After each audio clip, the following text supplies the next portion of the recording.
Do you know who the happiest people are? The happiest people are the people with the most intact relationships.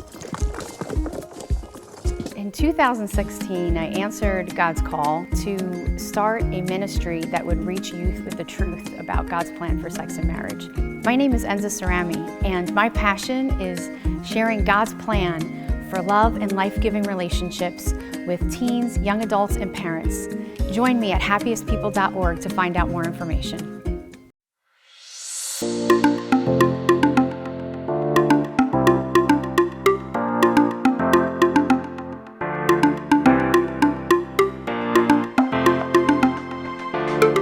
Hi there, my name is Dr. Monique Ruberu, and I am so excited to be able to speak with all of you this evening. And I'm here to speak to you about a topic called Women's Health and Fertility for a New Generation. So my role is that of an OBGYN physician, and I am a NaPro Technology trained OBGYN physician.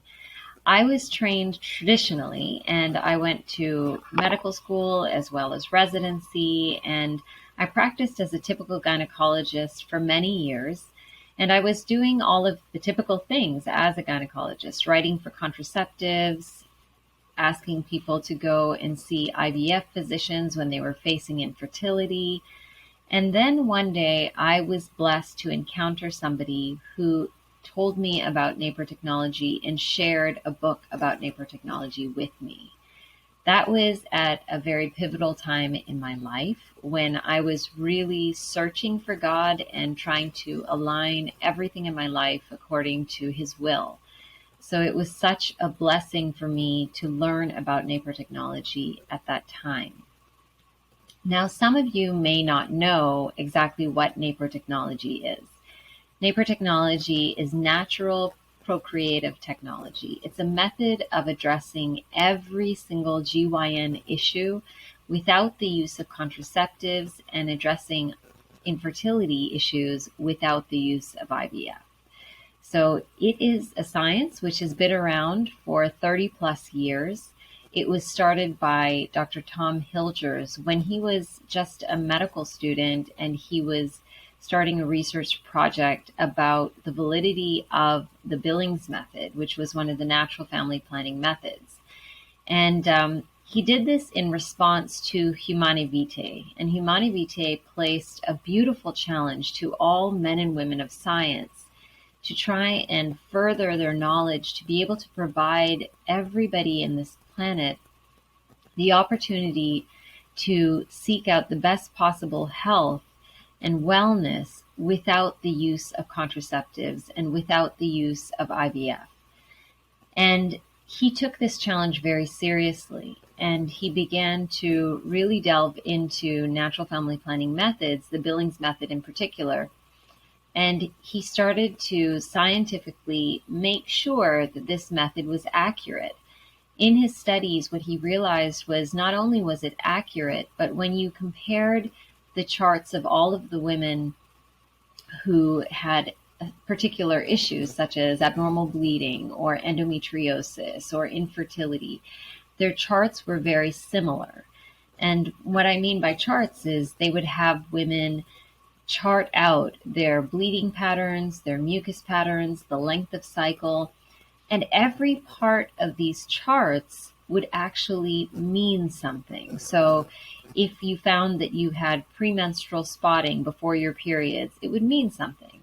If you found that you had tail and brown bleeding at the end of your periods, it would mean something else. If you found that you had spotting in between your cycles, it would mean something. The length of cycle meant something. So I'm going to get into that a little bit later on and really kind of delve into what those things mean. But it was just amazing for Dr. Hilgers to be able to identify all of these things and to be able to find a way to kind of standardize this charting and be able to do scientific testing using it. And this science has, as I said, been around for many years at this point, and there are many physicians all over the world who have been trained with NaPro Technology, and I'm blessed to be one of them.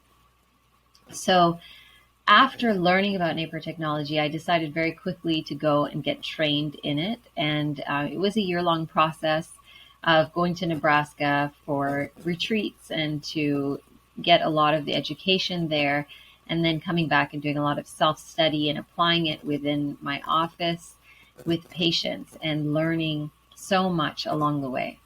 And I have currently been practicing NaPro technology for several years at this point, and so excited to do so.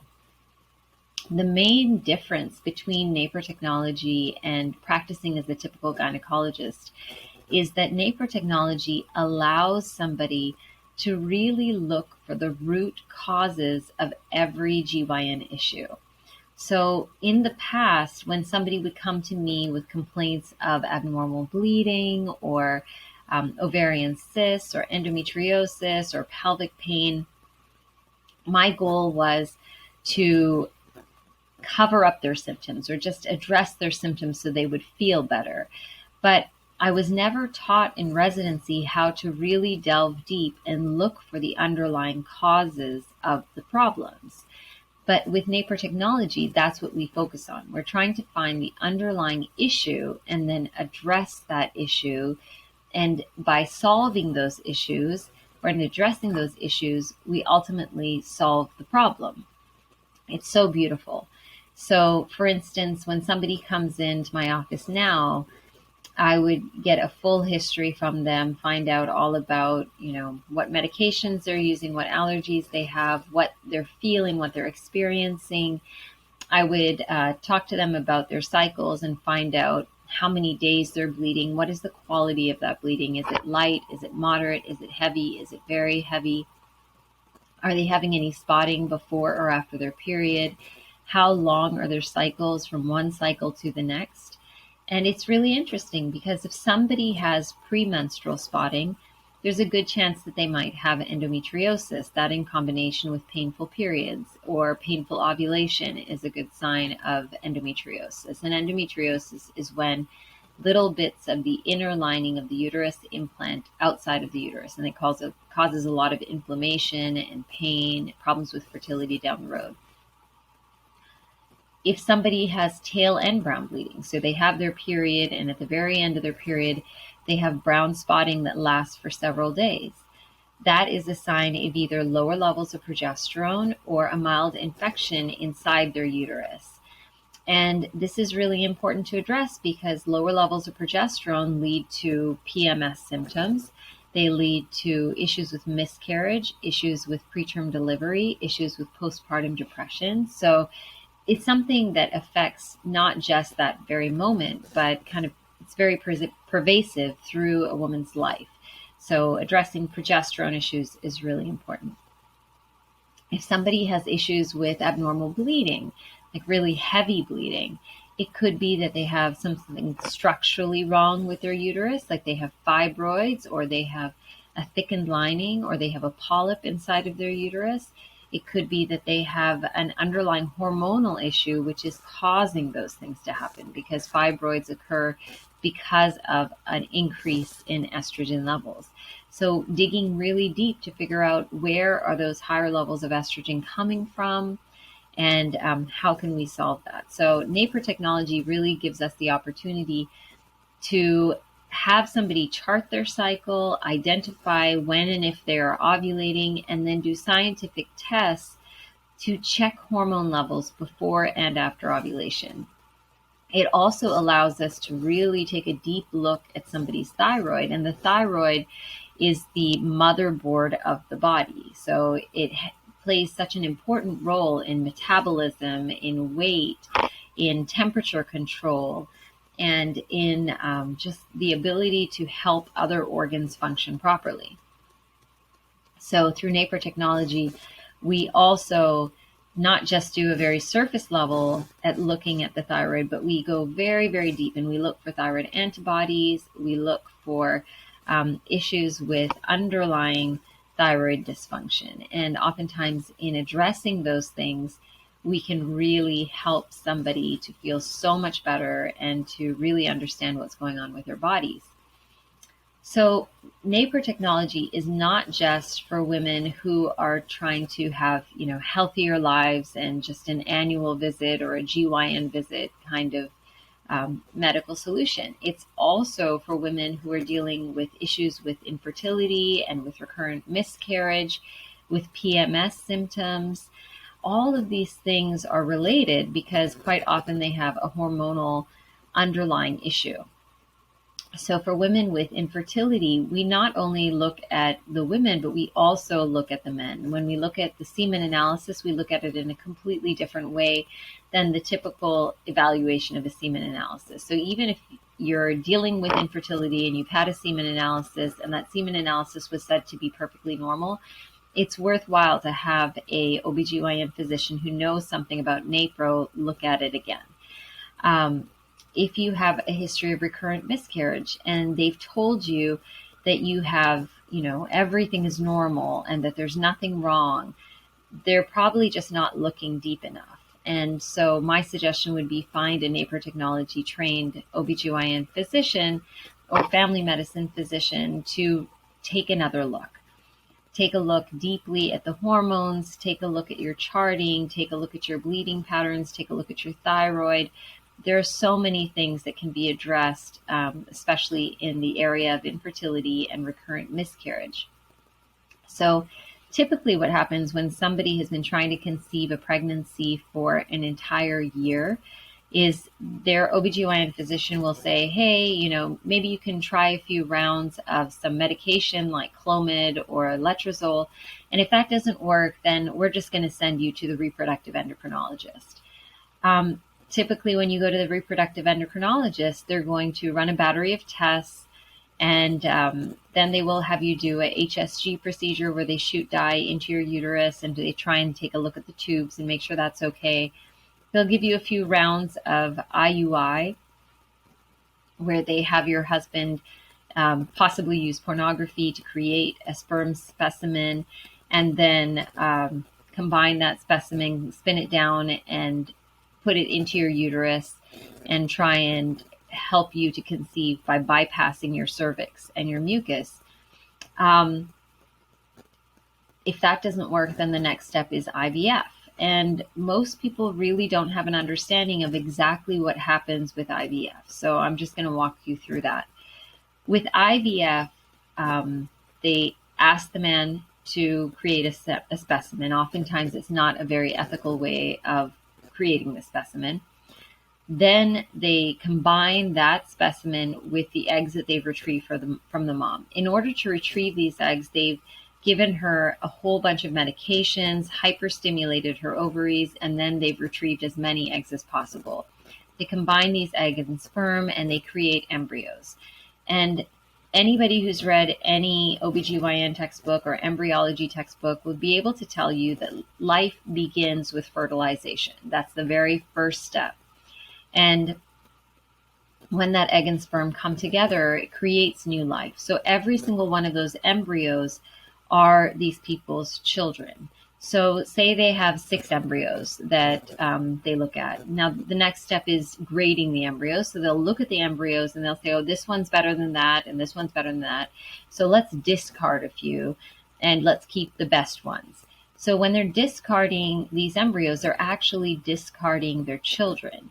And it's very sad when you realize that. Next, they cannot place more than 2 embryos in the uterus at once. So they'll place 2 in the embryo and the rest have to be frozen. Now, these 2 that they place in the embryo, 2 that they place in the uterus could do very well, and they could both flourish and take off and maybe split into twins. So you could possibly have up to 4 pregnancies in the uterus at once. Now, if this was to happen, the next step would be what they call reduction. So the physician would talk to the parents and say, it's very dangerous to have a multiple pregnancy of 3 or 4. So our advice is to reduce so that you will have a healthier, safer pregnancy. Reduction means abortion. So they would inject that baby's heart with a chemical to stop the baby's heart from beating. And then they would allow that baby to die. And I just can't even imagine a mother and father who have been going through so much just to conceive one single healthy child are now faced with how many children that need to be killed in order for them to have that one child. It's just really sad, and it's really a difficult situation for these parents. And my heart completely goes out to them. I understand the desire that they have to conceive a child. But if you do things according to God's will and how He has provided for us, you can still grow your family without these ethical dilemmas. It doesn't stop there, unfortunately, because they have those other children, those other embryos that have been put in the freezer because you can only put 2 in at once, and they had 6. So those other 4 babies are now frozen embryos, and then they would, in the next round, they would thaw 2, and if those 2 survived the thaw, then they would do the same thing. And then they would have the last 2 to go through as well. Oftentimes when you have frozen embryos, those little genes and all the parts of the embryo can denature with the freezing and the thawing as well. So that leads to a higher incidence of problems with the baby, higher incidence of cancer. So it's really important to be aware of all of these things and to know what your options are. So a beautiful option is the use of NaPro technology. People who have been trying to conceive with NaPro technology oftentimes have success rates that are similar or better than IVF success rates. The likelihood of having a multiple pregnancy with NaPro technology is very, very, very low. And at no point would we ever ask a mom or dad to end the life of their child. All we do is support their children. We do not ask the husbands to create a specimen with the use of pornography or with masturbation, but rather we have the couple use a perforated condom and make love to one another and then collect the specimen in that way. And then you can always use it at home collection semen kit that you can send off.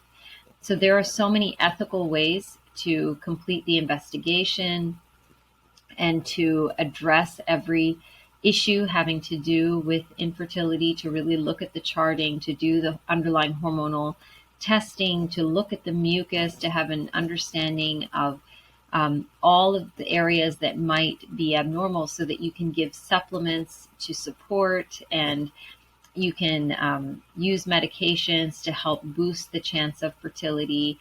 And this has worked for so many people.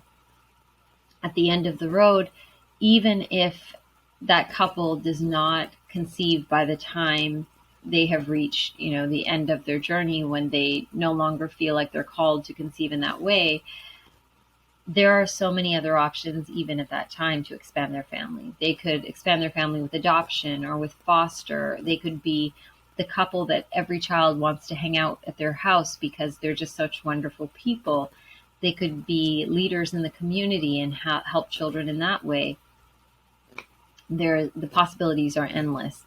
So I always tell all of my patients I could never recommend IVF at this point. I think one of the major differences between NaPro technology and typical gynecologic practice is that typical GYN practice basically treats every issue with contraceptive pills. And when you think about it, when you go to any other physician, is there any specialty other than the GYN specialty that treats almost every issue with the same medication? I really don't think so. It's just kind of crazy when you think about it. If you go in for painful periods or wanting to avoid pregnancy or hormonal acne or PMS or ovarian cysts, it's always the same thing. Here, take this birth control pill. Oh, try this birth control pill. Maybe you should be on the birth control pill. But instead, with NaPro technology, we don't use birth control. And one thing that many people don't realize is that birth control pills can actually be abortifacients. And the way this happens is every hormonal birth control pill has a backup mechanism of action that thins the inner lining of the uterus and makes it inhospitable. So birth control pills, IUDs, birth control patches, the NuvaRing, all of these things have some sort of hormonal underlying mechanism of action that thins the inner lining of the uterus, so that if conception does happen, the intention of many of them is to prevent conception and prevent ovulation, but you have breakthrough ovulations. So if that ovulation occurs and the sperm and the egg meet and it creates an embryo, and that embryo is just trying to tumble down and getting ready to implant, it makes it more difficult for that embryo to implant because the lining isn't thick enough. And that could lead to a very early miscarriage or abortion without realizing it even. And what these people would see is they would have very light cycles, very light cycle, very light cycle. And then all of a sudden they have a very heavy cycle and they don't understand what happened. But that's a possibility. So why would you play Russian roulette without really knowing when that could possibly happen? Instead, you could just use NaPro Technology, and NaPro Technology and Crichton Fertility Care Natural Family Planning are very effective. They have an effectiveness rate in the 90th percentile and above for avoiding pregnancy if you're trying to space your pregnancies out. And when you're trying to achieve a pregnancy, it really helps you to understand exactly what your fertility is every day, so that you can possibly increase your chances of conceiving. You know, for women that have polycystic ovarian syndrome, oftentimes the issue with fertility is that they just don't know when they're fertile and when they're not. But when they're charting with Crichton, they absolutely would know that, just because when that mucus is present, that's when they're fertile. So the main takeaway points, Crichton Fertility Care Natural Family Planning is a natural, wonderful, feasible, organic method of addressing every GYN issue. Contraceptives are only used to cover up problems and to act as a Band-Aid in situations. They never allow you to truly understand the underlying issues. And what you ignore now, you will have to deal with later. It's much better to deal with all of these things now, so that down the road, when you're ready to conceive and you're hoping to have a child and you're married, then you're not going to be struggling and so confused and upset because it's taking you a long time to conceive. If you have an understanding now of what is normal and what is abnormal, then you'll be able to identify any abnormalities now and actually address them now. And the third thing is that IVF is just not the route that you ever want to go on if you're dealing with infertility. So if you have fertility challenges, if you've been trying to conceive for more than a year, or even if you're charting and you've been trying to conceive for more than 6 months, it's time to get some help, and it's time to just start the investigation. And the investigation should be not just of the woman, but of the woman and the man. And there is so much that a NaPro Technology trained physician can help you with. So if there's anything that I can do to help any of you, my name is Dr. Monique Ruberu. Again, I own my own practice. It's Natural Women's Health, and my website is naturalwomenshealth.com. I do practice in my office. I see patients in my office in Philadelphia, but I also have online coaching, and I do coaching for fertility as well as coaching for all GYN issues. So if you or anybody you know is looking for some extra support, for someone to talk to, for someone to just look at their history and help them understand what the next step should be, I'm happy to be that person for you. And you can access my courses, my talks, everything on my website, and that's naturalwomenshealth.com again. So I just want to thank each and every one of you. It is wonderful to be here with you, and I hope that you gain so much wisdom and joy throughout this conference, and that you really enjoy your time together with everybody else through this opportunity. Take care, and God bless each and every one of you. Thanks so much. Bye-bye.